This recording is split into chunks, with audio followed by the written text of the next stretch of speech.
All that rain we've been seeing here in the valley is causing some flooding. Take a look at this. Car after car pushed to safety after this underpass was left underwater. This was at the I-17 near Greenway. We're going to check right back in with this overpass in just a second. Remember, though, if you're out and about, turn around, don't drown. We've got live team coverage for you this morning from the rain down here in the valley. It's up in the high country where they're anticipating snow a little later.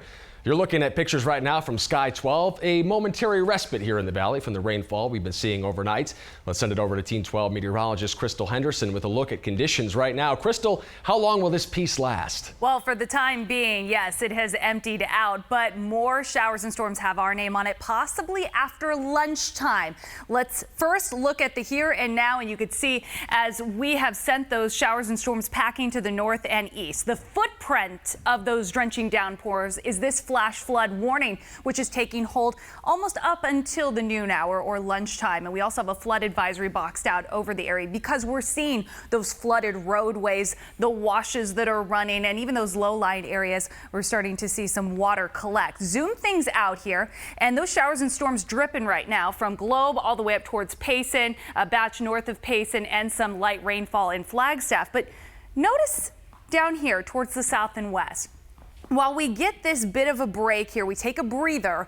Notice how over the course of an hour, see presto changeo, how more showers and storms are erupting. So even we will, not just look at what we have on the radar right now, but additional showers and storms will get their act together and show themselves on radar later on. So that's why hour by hour, it is fair game to see these storms come knocking on our doorstep. And it looks like right at the 1 o'clock hour will be likely. Perhaps you might even hear some thunder. The main threats continuing to be flash flooding, but also that lightning and thunder, strong winds, blowing dust is a potential still, and also some hail. Back to you for now. All right, Crystal, we'll check back in with you in just a moment. In the meantime, if you haven't downloaded the 12 News app yet, this is a great time to do it because when big storms like this hit, you can count on minute-by-minute updates on the app, and it's all for free. We've got complete coverage there, including local forecasts for your neighborhood. You can download that app right there in your iPhone's app store. Remember a moment ago we showed you cars stuck in a flooded overpass? Well, we'd like to send it out to Team 12's Erica Stapleton, who is nearby right now. Erica, is that roadway still shut down? Is it still a mess out there? Hey, Paul. Yeah, it's still shut down for right now, but crews are actually working as we speak to clean up that mess. I'll give you a closer look. You can see down the road there's some street sweepers. They've been out here for probably about the past at least 40 minutes or so. That water, as you can tell, has definitely receded. It's kind of drained out at this point, but there were a couple feet at least in there today. And yes, cars were getting stuck. We actually talked to one woman who was on her way to work. She said they were trying to get her through. All of a sudden, the water just kind of rushed up on her and her car didn't make it. We caught her as she was getting a tow, but unfortunately that's a situation a lot of folks ran into today. But crews again are trying to make sure that that does not happen anymore. So they're working to clear this roadway, and it should be just a matter within the next hour or so, maybe it will be opening back up. So we're going to keep an eye on this out here. I do want to say that ADOT has told us that they're in the process starting next year to update their pump system. So hopefully things like this do not happen again. Again, we are live at the underpass under I-17 North and Greenway Road. I'll send it back to you guys. All right, Erica, thank you for that update very much. Just a good general rule of thumb, if you see water pooling in the streets like that, stay away from it. Don't try to drive through it, especially if you don't know how deep it is. Some of that flooding spilling into some neighborhoods in North Phoenix. That's where Matt Uris is live near 7th Avenue and Coral Gables Drive. Matt, what are you seeing out there in that area? Paul, I'm seeing some cars do what you just said, stop and turn around. Others are going for it. So far, they've made it safely. Again, I'm over at 7th Avenue near Greenway, a little bigger landmarker for our viewers, right across from Moon Valley Park.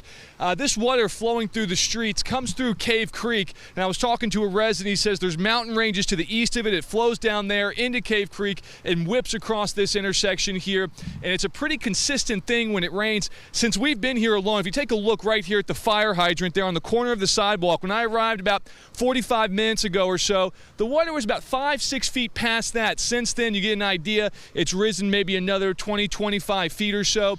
The intensity of the current as well has noticeably picked up. There has been debris going through that would give you a better perspective. I'll keep an eye on that to see if something comes through while we're live right now. Also behind me, you can see Phoenix Transportation's got their semi lined up. Just talking to one of the fellas in there, he's telling me that they're not letting people pass anymore. I believe they're trying to get someone to the other side to prevent anyone from coming through this street at all. You can see the cars behind them turning around as we speak, and there comes looks like more of the transportation team possibly getting ready to block off this road. Again, we've seen a number of cars come through. Some have turned around, others went ahead and went for it, and they have passed safely, but always, as you mentioned earlier, Paul, a good idea to stop, turn around, and not end up in the car dealership getting your car fixed or possibly worse. So we're going to continue to monitor this situation. We'll be out here again at noon. We're back on channel 12 for a special cut in there. And I think we've just got some VO up. You can see some of the cars that were passing through earlier today. That was about 45 minutes ago.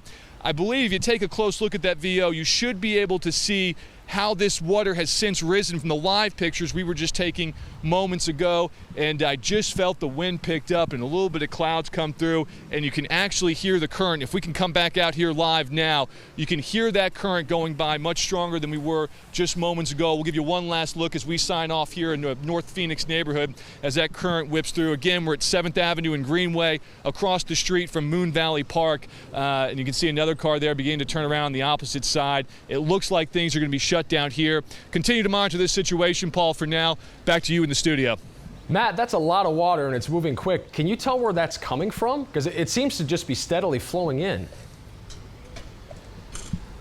Yeah, it really is, Paul. I'm told from a resident and also one of the transportation guys that you're looking at Cave Creek. Our photographer right now is walking down towards it. I'm right behind him so we can give our viewers a better view.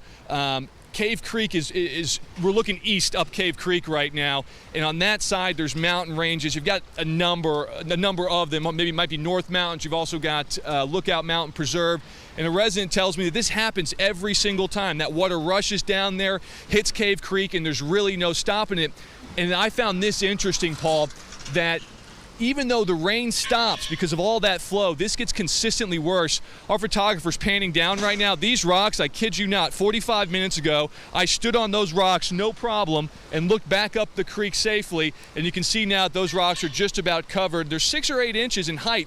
So we're talking, I'll say 4 or 5 inches has risen in the past 30, 45 minutes. I suspect it's going to continually get worse. I do want to have our photographer pan now to the other side up the street here towards Moon Valley Park. You can see they've officially blocked off this road as this current continues to pick up, Paul. All right, Matt, thank you for the update. Let's go back to the skies. You've seen everything on the ground. We're going to take Sky 12 one more time. So we've been hearing reports that there might be a school closing early because of some power outages related to that storm. I can tell you now that this is out in Glendale. Bicentennial South Elementary, we're hearing is closing early as a result of power outages. You can keep it right here online and the 12 News app for the latest in regards to that. Let's go up to the high country if we can. Colleen Sikora has been up there all morning. She was live on Today in AZ. She's been talking with the people up there about preparing for their first snowfall of the season. Colleen, when we saw you in the show this morning, it was just raining out there. What's it like now? Still a bunch of rain. I stepped outside a few minutes ago. Still more rain. It's been kind of steady, moving to a sprinkle, kind of back and forth. We're anxiously awaiting for it to turn to snow. And a lot of people here are too. They've been stopping by Homeco Lumber and Hardware here. They've been picking up things like shovels, ice melt, wood chips, even a snow blower if you need it, because as we said, it's anxiously awaiting to switch over to snow because it's been a wet morning here in Flagstaff. We saw a lot of rain on Milton Road this morning. You needed an umbrella, you needed your windshield wipers on as you were going about town. And let me tell you, city crews are a little bit concerned about how that rain is going to act on the roads after temperatures start to drop and what it could look like here. Here's Streets Director Scott Overton. Ice is our biggest concern, especially going into the overnight hours tonight. It'll be dark, it's hard to spot, so we'll continue that effort for ice control well into tomorrow. But once it starts snowing, it's just plow, move it to the side of the road and go on. Now, right now, the city has crews on standby to go and tackle snow as it's expected to start falling this evening and overnight. But we will be continuing to monitor conditions as they change. We're expecting that change to happen somewhere in the evening and overnight hours. We'll send it back to you, Paul. We'll get more specifics from Crystal in a second. But Colleen, while I've got you, you spent a lot of time this morning with Mr. Overton and sort of surveying the fleet they have out there. What sort of preparations are underway for that first snowfall, and exactly how large is that fleet? Because we saw it must have been at least a dozen trucks and plows ready to go this morning. Yeah, so they're working on getting all of those plows ready. They've got about 20 or so plows that they've got to get ready, and then they also have some dozers for the roads as well in order to get those ready. They use cinders up here. They don't use like a magnesium chloride or anything like that. They use cinders because of the environmental impact. So they'll be filling up plows with those and getting them ready and have crews on standby so that when the snow comes, they're ready to get it tackled. All right, hope you got your boots ready, Colleen. Thank you very much for that live report. Let's send it back over to meteorologist Crystal Henderson now for a closer look at where these storms are and where we're expecting them to pop up later, because you mentioned that that's kind of the key. We can't anticipate exactly what's going to happen to us later today, but we do know there's going to be some activity. Right. You've got first what's on the radar to track, but then you have new showers and storms that have yet to show themselves that we've got to have our eyes peeled for and our ears perked, because we're talking some thunderstorms thrown in too.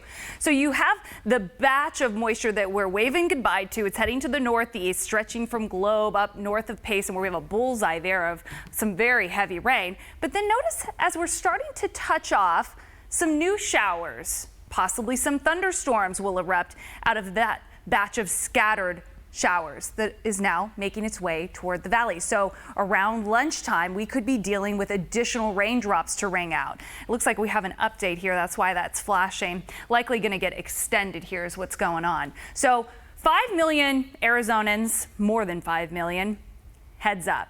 Flash flooding, it's a big risk for you today and tomorrow as we keep more showers and storms going. Then, in addition to that, slapped in place, we have a flash flood warning, which means we've got flooding going on. You know it by all of the photos and the video that we've been sharing with you live. Plus a flood advisory, because there are some minor flooding areas too. So we have all of these points, right, that we need to point out, but also tonight, as snow levels drop, we have a winter weather advisory taking hold and a winter storm warning. So we have a variety pack of weather to track: the flash flooding, the lightning, the gusty winds, potential for hail, maybe even blowing dust, and then the frozen hazard up north. Let's roll through FUTURECAST. So we're starting off right now, and you could see as we roll through the clock here how those showers start to work their way into the valley, and possibly some more showers and storms in progress as we head into the PM hours, 10:30 p.m. to be exact. That's when we start to see some flakes flying from the sky from Flagstaff over towards the White Mountains as snow levels begin to lower. We keep rolling through the clock, more dots of green, more areas of snowfall as we head throughout the day on Thursday, and then the storm system will have left the building by Friday. This is how the snow levels are going to look. 8,000 feet right now, dropping down to 6,500 feet this evening and crashing all the way down to 6,000 feet overnight. So the snowflakes will be swirling in Flagstaff. Just give it some time. And this is what we think it'll look like pasted across the state by Friday. So this is the storm total. Nearly 2 feet of snow for our ski resorts. Alpine forest lakes up to a foot of snow. But places like the North Rim, Jacob Lake, Flagstaff, anywhere from half of a foot of snow to a little bit more, several inches in Pine Top, a couple of inches at the Grand Canyon and Heber. How about some rain totals? I've been tweaking this graphic all along, just updated this before we started. 3/4 of an inch in Goodyear, nearly an inch in Surprise, over an inch in Avondale, Phoenix, 0.55. Yeah, we're almost up to our total for the entirety of monsoon 2019. 1.18 in Apache Junction and a little bit more in Gold Canyon, Queen Creek, almost an inch. So, eyes to the sky for the next 48 hours, because we still have to watch for those showers and thunderstorms, strong winds with any of these more robust storms, and we could be waking up to some fog too by Friday morning, but then it will yield to sunshine by the afternoon. Hey, Crystal, there are a lot of people watching online right now that maybe don't get our signal over the air. Sure. And maybe they're new to the valley. Maybe they're just watching because they got friends and family out here. Just how unusual is it to see this much precipitation in November? I mean, I know we had such an unusually dry monsoon, but to get it all now seems strange to me. Well, the average for November is roughly 0.65 inches of rainfall for the month. So we're just getting it all at once. What's happening here is not only do we have the typical storm system, right, that we track coming off the Pacific, moving through California and tracking towards the east. We not only have that, but we were throwing tropical moisture at it from the south from a piece of energy, a leftover tropical piece of energy. So we threw all that extra moisture at it. It was waterlogged, and where those two combined, sparks flew. And so, yes, we do get some pretty good soakers sometimes in November, especially October, but November and December combined about 1.5 inches total. So we do fill up our rain gauge this time of year, but we're getting it all at once. I don't know when National Meteorologist Day is. It's probably already passed, but today should be that day because I know you've been burning the candle at both ends. Go back to your cave in the Weather Center and get to work. We'll see you later in the day. Don't forget, we've got much more coming on air. 12 News at noon. An hour and 15 minutes away, followed by 12 News at 4, 5, 6, and 10. You could also get the latest on this developing story on 12news.com and the free 12 News app. Before we go, one last update regarding school closures out in Glendale. We told you a few minutes ago, Bicentennial South Elementary was shutting down early as a result of a power outage. We could also confirm now that Jack and Mensendick Elementary, those three, Jack, Mensendick, Bicentennial South Elementary, all closed due to power outages in relation to this storm. You can get updates like this on the 12 News app anytime. Time for us to go. We'll see you at 12 News at noon on 12 News.